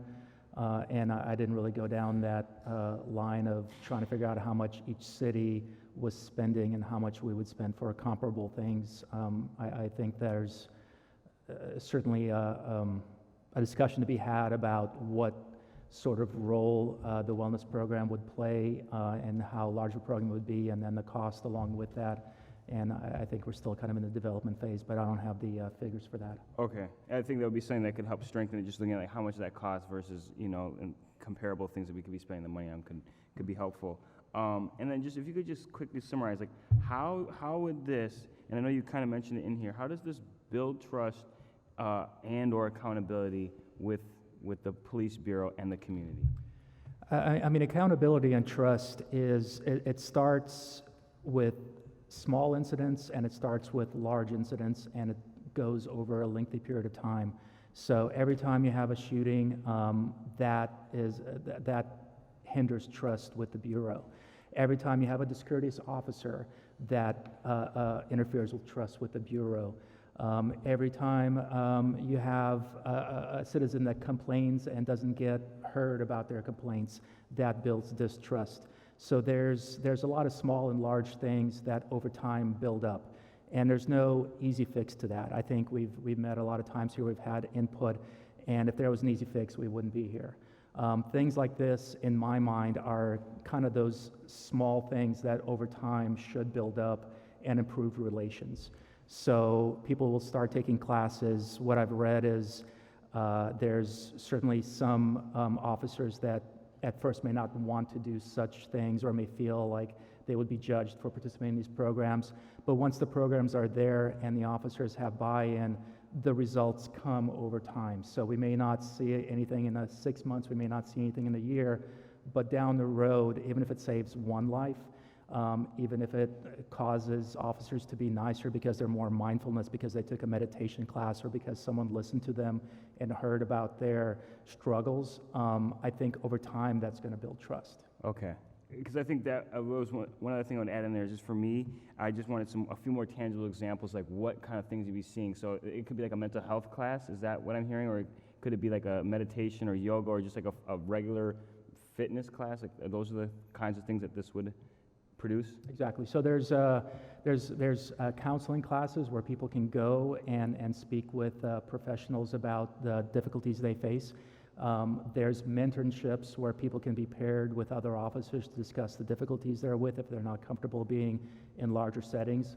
There's certainly instances where counselors, psychologists are available in order to discuss incidents. There's some of these things have been adopted even by the police force, where if there's a shooting, the officer doesn't go back to duty right away because there's certainly a mental health aspect to dealing with that situation. But there's those sort of things.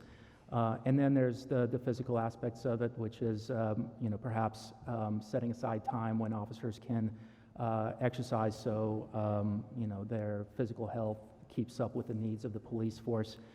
To directly speak to the cost, the one area where I did find a definitive number two is just in sick leave alone. I believe it saves the police force something like $4,000 per officer per year in costs associated with illnesses. Yeah. And I think that might be included in the recommendation as a factor. So there's a lot of different permutations, but certainly it's everything from a small one-on-one sessions to group counseling and talking about PTSD and other things that affect them. Perfect. Thank you. We're going to go with Patrick. Yeah, I had a few thoughts. First, on a personal note, having been homeless for a number of years, I recognize that officers probably suffer PTSD about the same rate, or at least that's what I've read, as the homeless population. When you're on page 2, the entire paragraph, if you take out the word officers and put houseless people, it makes equal sense. I'm not sure really we're investing that money in a wise fashion at that point. I got a ride home the other night from a former police officer who's a friend of mine, and I talked to him about this very issue because I knew it was coming up eventually at some point. I didn't realize it was going to be tonight.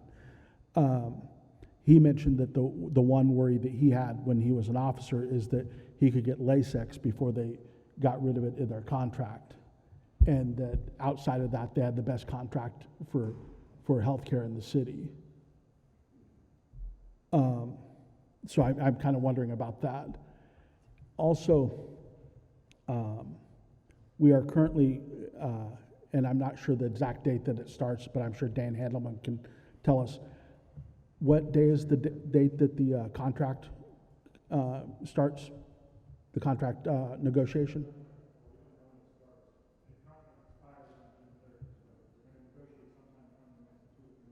Okay, so it's going to be in the next 2 or 3 months. I worry that this is tantamount to giving the PPA a negotiating tool against the Portland Police Bureau and the city, which I feel uncomfortable with. Thank you for that. Other PCCEP comments? Marcia? Yeah, I think I mentioned this the last time it was brought up, and to Yolanda's point, I think we all were a little bit turned off or confused about the yoga. I think officers should do yoga, and also I question how does the wellness program impact implicit bias, as we're here talking about racial and ethnic disparities, we're talking about mental health, and how does your wellness apply to your internal thinking process about people who might be different than you and experiencing things different from you.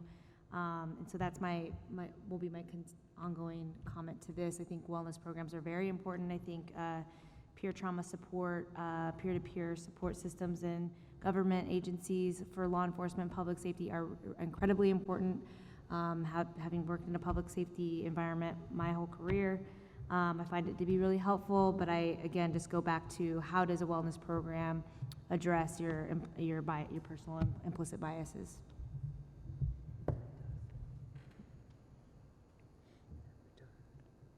Can you elaborate on that a little more? Like, it looks like I might want to add something on there too, but I'm just going to, like, if it doesn't address it, you wouldn't support it, and how could you envision a program doing that?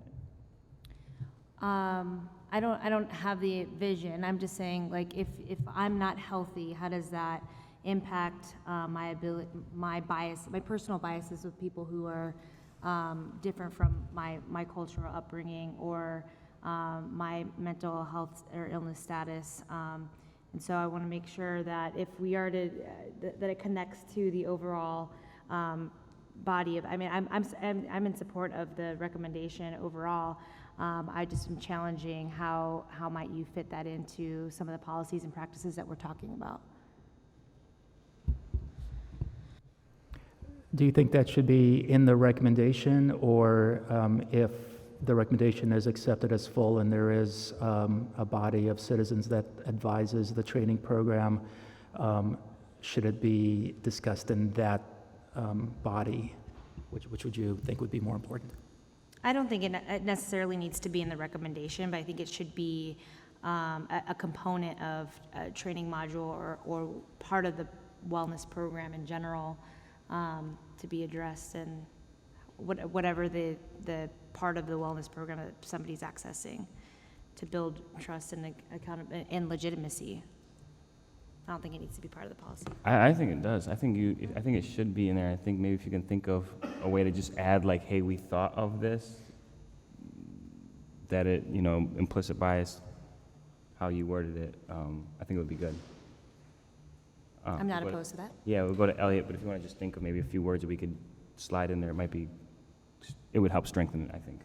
Yeah, I'm also in favor of the idea of a wellness program, but I think and it might not be for this recommendation, the broader question should be not only dealing with the trauma of officers once they've had the trauma, but thinking about ways to avoid the trauma in the first place and avoid the violent, unnecessary interactions with the public. And I think there are lots of proposals out there to do that. And the police express frustration of having to be social workers to deal with issues that they're not trained to deal with, for instance, with the houseless population. So in addition to helping the officers deal with the traumas that they inevitably are going to have to deal with, I think we should also be looking at reducing harmful interactions with the public. Thank you. Amy? One of the things that I've recently experienced was an incredible get-together called White Allies Toolkit. And Cascadia put it on for all their employees to actually start these conversations about implicit bias, about, the different dynamics that everybody shares in the workforce. And the White Allies Toolkit is a program available to kind of be taught anywhere. They have a book, they have facilitators, and there's lots of different skills trainers that can help folks have what I call these harder conversations. I think it should be a separate sub-program of the health and wellness program and kind of make that your master program and then build the different aspects out of that, of the different areas you want to address as time goes on, because it's really hard to get those conversations started and people kind of have to be ready and willing to talk about certain things, but I think health and wellness puts them there. It gives them a chance to be a little more open, because maybe the mindfulness and some of these other coursewares, especially mental health first aid, has been a huge barrier breaker for a lot of folks that don't understand mental illness. And that's a free course available in the community. So there's quite a bit of skills trainers out here who could bring forward the kinds of discussions you want to have, but I think it just should be part of the health and wellness program as a whole, because not everybody's ready to talk about it. So I just kind of think that we should invite people in to have conversations, and then the more people are relaxed and have good experiences, the more people are going to want to come. Or you make it mandatory, your choice. It's you either got to go or you got to make a choice to go. And that's how we're going to change things, is making it more comfortable for people to participate so they don't feel threatened by having these deeper conversations. That seems to be the biggest thing, is people don't want to talk about things they're uncomfortable with in a group full of strangers. So you kind of want to have to make it a little more friendlier to open those conversations. And when you're saying invite people in, you're talking about About the officers, yeah, because those are the folks that we're looking at the wellness program for, right? And if we start having these skills programs available to the community, to the officers, where they can hire the facilitators or bring in folks to do the trainings, it may seem less threatening because they're professional facilitators that are doing this program around the country.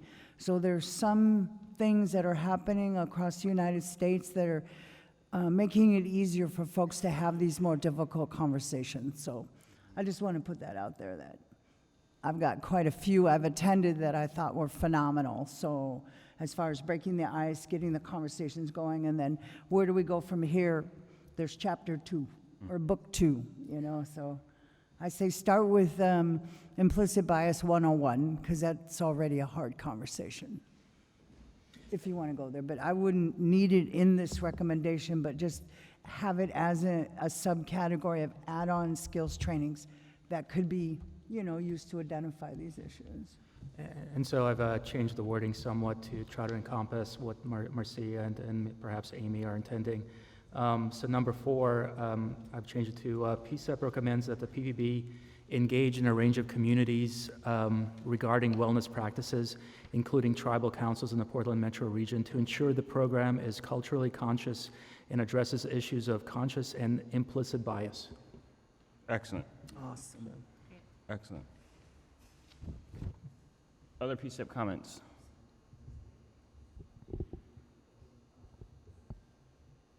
Okay, we're going to open it up to public comment.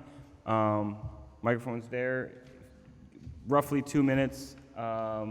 Please keep your comments to the recommendation at hand.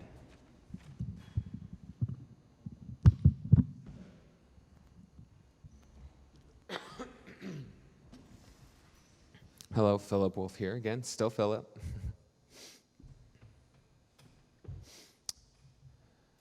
So I've been in Portland for 10 years. I live in downtown where I have many interactions with police, and I have thousands of videos of police interactions, doing a little bit of my own personal study for my enjoyment, but mostly because I'm concerned, because I believe that I have to take ownership of an issue, and so I've been doing the work. So this wellness program, I think, is a wonderful recommendation, no question, at its base. But I do have some concerns relating to some of my own experiences and things that I've seen. So going to DPSST, the Safety Standards Training in Salem, was something that I got to do for 6 months. There was a contract that I had during, this was about 2 years ago, and all of the facilitators were white, able-bodied men. And this was something that I had in the back of my mind, but also the overall feel of this was that being an officer was mainly for these white men. 40% of PPB, 4% of PPB represents marginalized communities, only 4%. So when we have this police culture, this racialized system that's in place, that's continuing to oppress people, this racist system, we should call it what it is, then we know that these issues leak into our police forces. We see it happen with Blue Lives Matter patches on officers. When you approach an officer out in public and I see icons like that, I automatically assume that they're racist because of the implication behind this. We also have to think about systematic toxic masculinity. So all of these bigger issues sort of leak into policing. And they've been deeply ingrained into systematic policing for as long as police have existed. So these are the things that we need to be addressing primarily before any sort of real change can start to begin. I think this is a great discussion as we're putting in incentives and we're kind of expanding each of these ideas, but I really wanted to make sure that we're addressing systematic issues first. When we start to topple those things, when we start focusing on the bigger issues, I feel like these smaller issues will become easier and a lot more successful, and I believe it will lead to that comfort that you were talking about, because if someone has systematic reinforcement, they're not going to open up as easily. So this is just something that I question in how we're approaching it, if you know what I mean. So thank you. Thank you, Philip.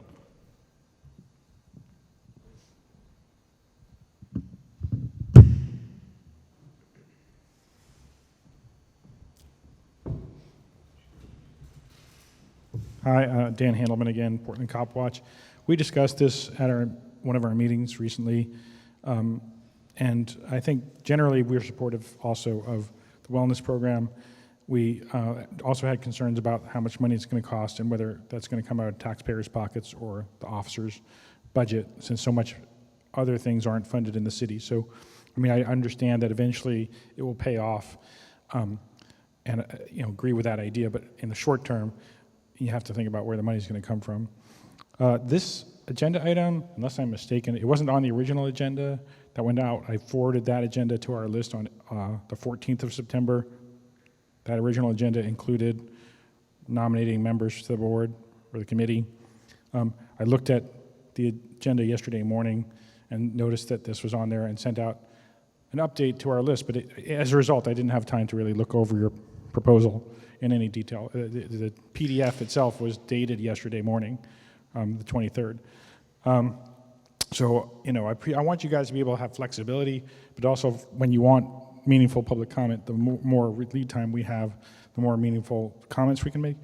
The Training Advisory Council, when they came here, I think their recommendation was pretty contextualized and had some of the same research that you looked at, and also talked about how some of these programs are existing already in Bend and Hillsborough, like right here in Oregon. You can look at some of these things. So I think that would be a good thing to look at. And then just as a response to the email I sent out yesterday to the Cop Watch list, somebody wrote back and said, look, there's already a wellness program available to every employee in the city, and they sent me a link. I'll try to forward that to you all, because like I said, I just got it this morning. But you know, so it's not necessarily something to reinvent the wheel, although officers do have a different function from most other people in other bureaus, because most other people don't carry weapons and kill people. Thank you. Thank you.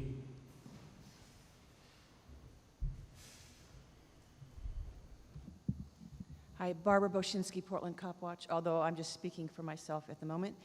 I really appreciate Marcia's perspective. I think it's very valid, and I think that maybe Amy's suggestions would be very helpful, but you have a really good point that all this wellness isn't going to do much good if there's still all the racial profiling and profiling of homeless people and mentally ill people. Thank you. Thank you.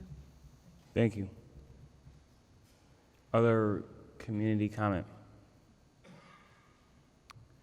Can I ask the PPB to just comment on this proposal and what you all have heard, what you've heard from PCCEP and from the community, and how you feel that this recommendation would impact you, or any other experiences from your perspective as officers?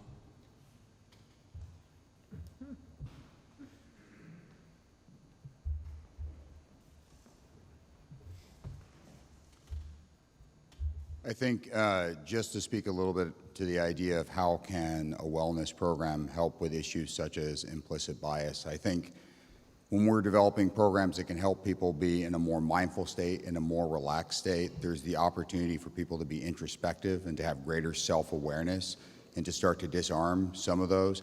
There's that, it's a difficult benefit to measure. It's hard to quantify and see what that outcome is. But I think that it's something that, you know, if you follow that logical thought, there's a tangible benefit to it. We're right, there are programs in Hillsborough and Bend. I know as the police bureau has examined this as a possibility, those are programs that we have looked at. Bend is nationally recognized as having a substantially beneficial program.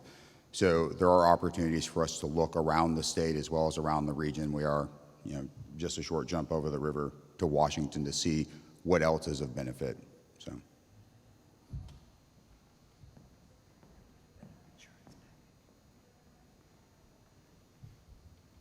Any further PCCEP comments on this? So my understanding now is that the city already has a wellness program?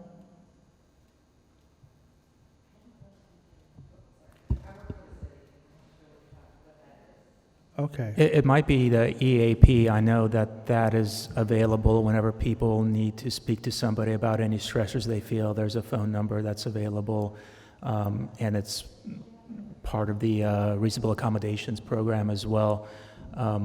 That's the only one I know about, so unless there's something else. Okay.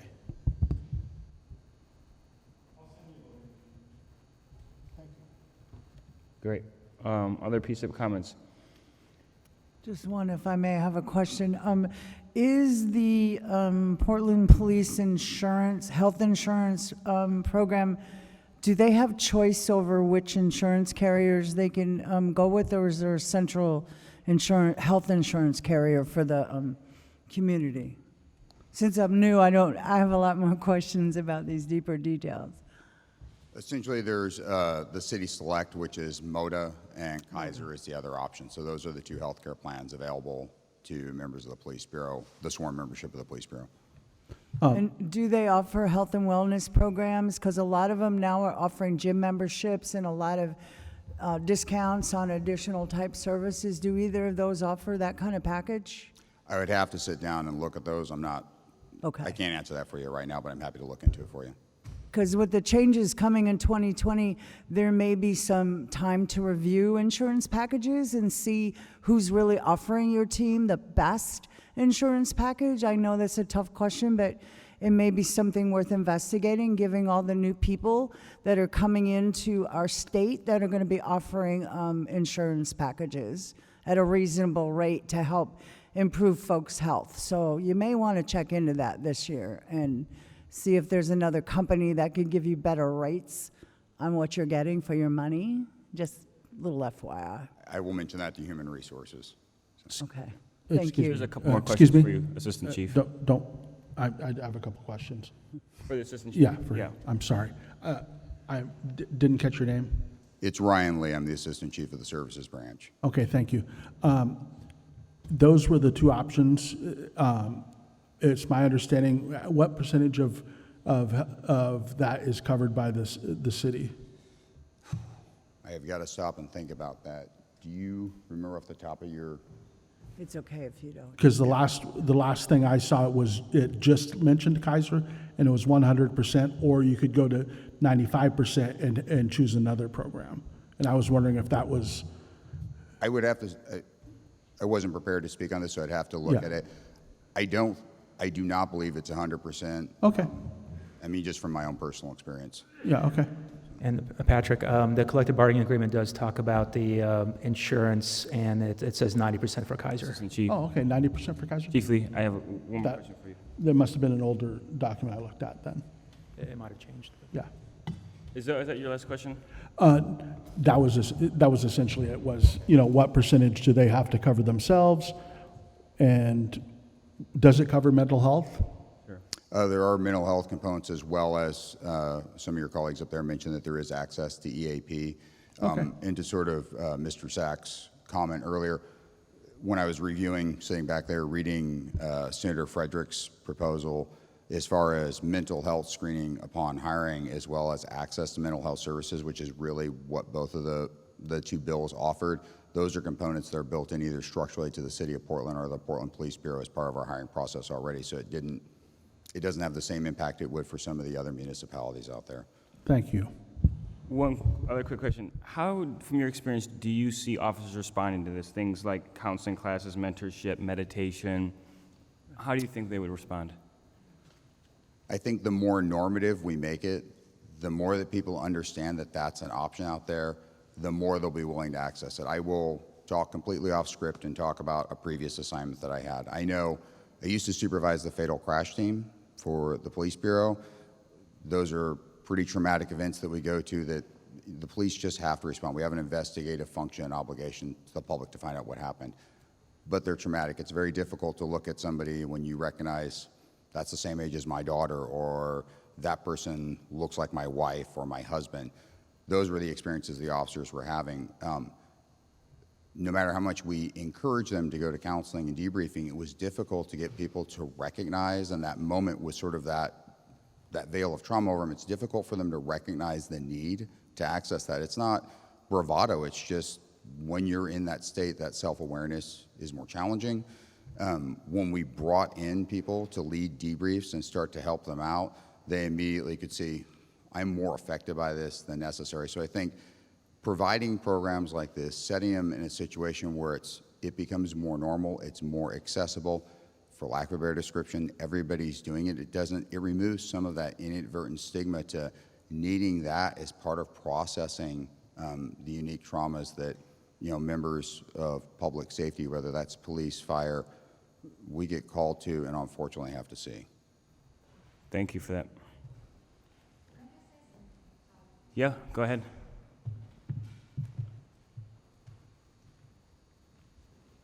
Officer Natasha, I really appreciate Philip bringing up small percentage of non-white male officers in Portland Police Bureau, and to kind of holistically cover aspects of value and importance of wellness with being implemented as a part of our mission and daily operations and pretty much of our lifestyle, not just on duty, but actually off duty, because we project our values even when we're not wearing uniform, as I'm not right now, but doesn't mean I should not adhere to all of our policies and values. And I can tell you one of our less talked aspects of implementing wellness is really breaking down stigmas that still are very prevalent in our society, and how our officers respond. Sometimes there's going to be generational difference, cultural upbringing and backgrounds, but as Assistant Chief Lee said, becoming institutionalized and accepted, breaking down those barriers will really create healthier culture, right? Healthier public servants that we all serve you. And having discussions with our wellness team and some of my peers that I work with who are bilingual and bicultural officers, that in itself will help some of us who come from cultures that we don't really talk about mental illness, right? We have officers who are of Asian descent and African descent, African immigrants, and that's still stigma. Some of us went to community events and we addressed our partners at Africa House to talk about how can we better serve our immigrant refugees, and they were like, we don't have mental illness, right? So having discussions internally, helping officers who come from different backgrounds will help transfer that knowledge and experience and shared knowledge and shared experience to all of you. So thank you for that. Thank you. Can you read any updates that you've made? I know you captured that last point in number 4. I don't know if there's anything else you want to add in there just about that cross-cultural component to that. And this was on the fly, so the wording seems reasonable at this point in time, but we can kind of tweak it a little bit just as long as we have the sense of what it is that we're looking for. But that was the only change I made, was to bullet number 4, which is the community participation and oversight piece. So PCCEP recommends that PPB engage in a range of communities regarding wellness practices, including tribal councils in the Portland metro region, to ensure the program is culturally conscious and addresses issues of conscious and implicit bias. Great, thank you. Is there anything else that PCCEP members would like to add to that that was not covered in what was just said? Okay, we are going to move to a vote. I'll just go down the list alphabetically, and if you can just say yes, no, or abstain. I'll start with myself. I vote yes. We'll move to Amy. I vote yes. Britt? Yes. Patrick? No. Sam? Yes. Vadim? Yes. Marcia? Yes. Elliot? Yes. Okay, that is 8 votes in favor and, oh, I'm sorry, I'm so sorry. Why? How did I miss that? Yolanda? Yes. Okay, that's officially 8 yeses and 1 no, so that recommendation passes. We will send it on to the mayor and to Chief Outlaw. Very good work on that.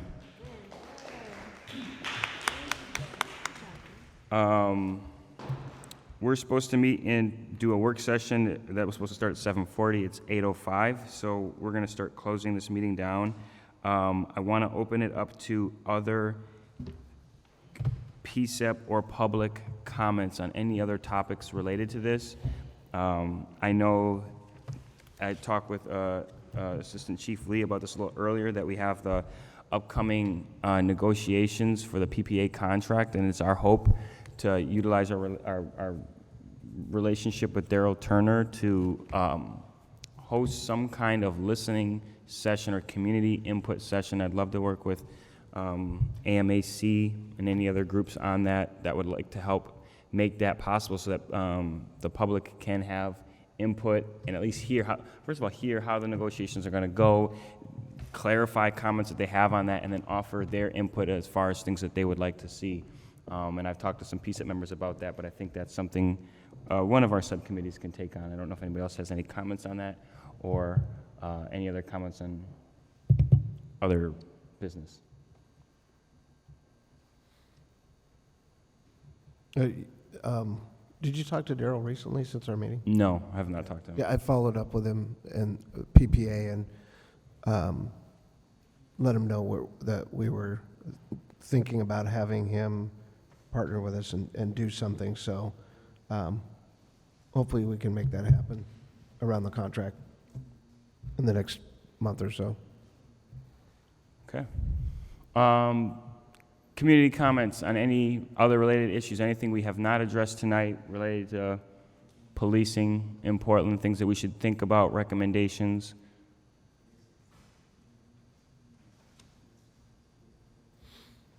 Hi, Dan Handelman again, Portland Cop Watch. So I meant to say when I was making comments about your recommendation that it would be great if the cover letter goes with the recommendation saying that you got a presentation from Training Advisory Council and acknowledge that they did kind of the initial work on this. So it doesn't seem like there was a disconnect and that this is kind of coming independently. I just, I really look forward to the Bureau having that kind of council where all of you can talk to each other. But it'd be great to acknowledge each other's work, and that helps the community think that you guys are talking to each other. Wait, can you say that again? I didn't. Just having a cover letter that goes forward with the recommendation saying, in March of this year, the Training Advisory Council gave us their recommendation, and so here's what we came up with based on having heard that from them, to acknowledge there's a connection between the two advisory committees. I don't know how clear I was that I was in a very big rush today, so I didn't have time to pick up issues of our new newsletter, the People's Police Report. It should be online in the next 2 weeks, but if you want a hard copy, get in touch with me. I can figure out how to mail it to you or something. The other thing about the PPA contract is that Tuesday morning at 9:30 a.m., there's going to be a work session where apparently there are going to be some people from Campaign Zero, which is a national group that works on analyzing not only police policies, but police union contracts around the country. And that's going to be at City Council chambers. Being a work session means that City Council members are the only people who are allowed to talk other than their invited guests. So community can go in and listen. It'll be broadcast live on CityNet 30. But I just thought you all might want to know, since you're interested in the contract issue, that is coming up. And in terms of that contract, too, the community members, including Portland Cop Watch, are working on a campaign for the community to have a voice in this. We presented a letter, which I don't have with me. 24 groups signed on to it. Unite Oregon is kind of taking the point on that. We presented a letter to all 5 members of City Council. And then just today, we also presented a secondary letter because there are some things that belong in a contract, labor contract. There's some things that kind of become side agreements. And in 2016, the last time they passed the PPA contract, there was a side agreement about body cameras where the draft policy said the police can review the body camera footage before they write their reports, which upset a lot of people because that's not good practice. So we listed a couple of things that we think shouldn't be in the contract but should be negotiated alongside with the contract. So I'll try to get that information to you. I'll have Unite Oregon maybe send it to Claudia, and she can send it to all of you. Thank you. And when you said it's Tuesday at what time? Tuesday at 9:30, City Council chambers. Okay.